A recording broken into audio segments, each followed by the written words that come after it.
arrivées, j'entends par là les nouveaux ministres, et les obliger à perdre leur personnalité devant les aberrations qu'on inflige au peuple. Et quand le peuple se déchaîne, on sacrifie un ministre et on se maintient en place. Je pense que cette tactique est bien révolue.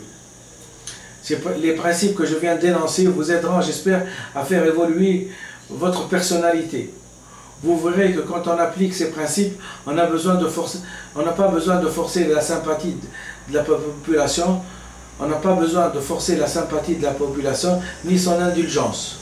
Comprendre tardivement la politique permet d'être critique envers tout ce qui s'est passé, mais ne nous donne pas le droit d'en faire.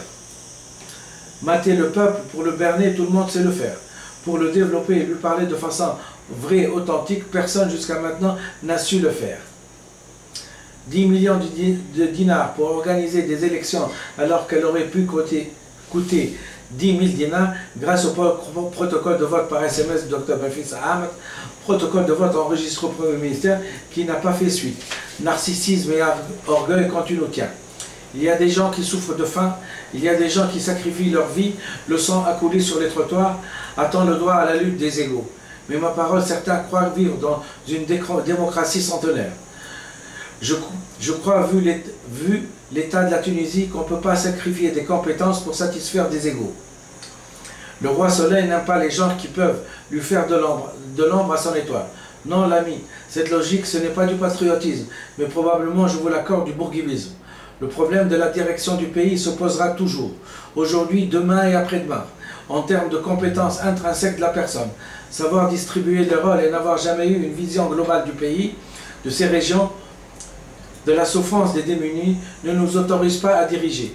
L'incompétence, si elle existe, nous impose de la retenue, pour ne pas accepter le rôle de premier dirigeant ou même de chef d'État d'un pays en développement. Faire des discours, tout le monde sait en faire. Développer un pays, c'est toute une autre histoire.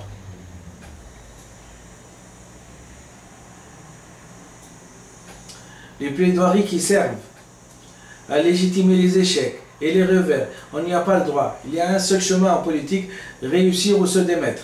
L'adhésion de l'assistance choisie sur le tas pour partager les échecs, évoquer une plaidoirie théâtrale ne nous avance pas, nous plombe dans ce qui a toujours été la tactique des dictateurs qui ont gouverné ce pays.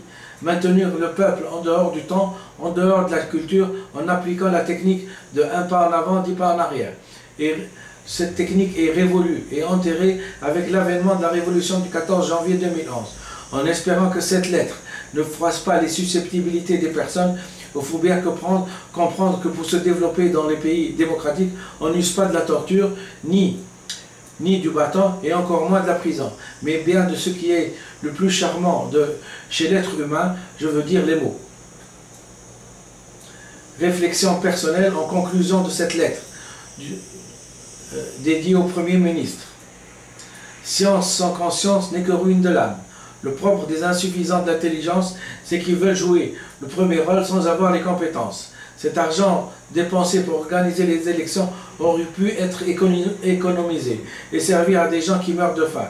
Et des élections auraient pu être organisées sans dépenser un sou, au maximum 10 000 dinars. Mais dans ce cas-là, on ne mériterait pas le qualificatif de sous-développé.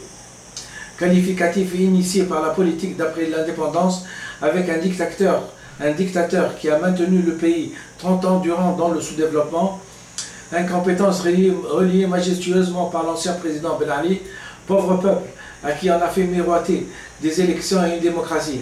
Mais d'abord l'égalité matérielle et culturelle entre les êtres, et puis arrivera la vraie démocratie. La démocratie est une sécrétion sociale qui a ses principes. L'un d'entre eux a été énoncé par Karl Marx. L'inégalité des talents est le produit de structures sociales historiquement constituées, et non de la nature humaine. C'est le fondement même de la démocratie, Karl Marx. Quant aux gens obsédés par leur étoile tréfilante, je leur dédie cette citation de la part de Dr Benfissa Ahmed, choisie dans le lexique de Jean-Paul Sartre. Il faut parfois un double soleil pour éclairer le fond de la bêtise humaine. Dr Benfissa Ahmed. J'espère que vous avez apprécié cette lettre. Certains, certainement, seront d'accord avec ce que je dis. Mais comme la lettre elle est dédiée à M. le Premier ministre, J'espère qu'il prendra la politesse de répondre à cette lettre, soit par email, soit par vidéo, soit par télévision, bien sûr. Comme il a l'ouvrage des médias, il peut en abuser si on veut. Allez, portez-vous bien.